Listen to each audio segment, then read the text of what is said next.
এক গ্রামে কালু নামে এক কৃষ্ণবর্ণের মানুষ বাস করত। কালুর গায়ের রং কালো হওয়ায় অনেকেই তাকে নিয়ে মজা করত। ছোটবেলা থেকে সে এই রকমের অনেক কথা শুনেছে, কিন্তু তার মন খারাপ হয়নি কখনো। সে জানত গায়ের রং দিয়ে মানুষের মূল্য নির্ধারণ করা যায় না।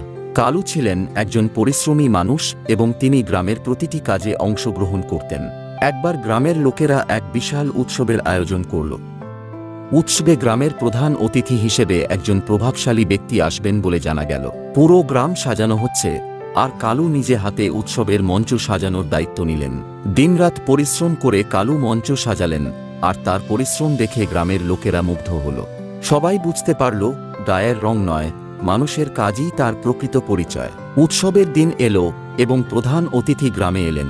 উৎসবের মঞ্চ দেখে তিনি মুগ্ধ হলেন। তিনি জিজ্ঞেস করলেন, এই সুন্দর মঞ্চকে সাজিয়েছে?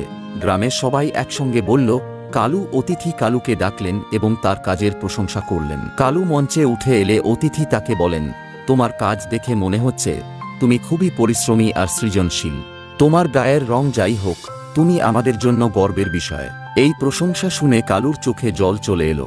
সে মনে মনে ভাবল, গায়ের রং দিয়ে কখনো মানুষের মূল্য নির্ধারণ করা উচিত নয়। কাজের মাধ্যমেই মানুষ প্রকৃত মর্যাদা পায়। এরপর থেকে গ্রামের কেউ আর কালুকে নিয়ে মজা করত না। সবাই তাকে সম্মান করতে শুরু করল। কালুর পরিশ্রম আর নিষ্ঠা তাকে গ্রামের মানুষের হৃদয়ে জায়গা করে দিল। কালুর জীবন থেকে গ্রামের লোকেরা অনেক কিছু শিখল এবং তাকে সবাই ভালোবাসতে শুরু করল।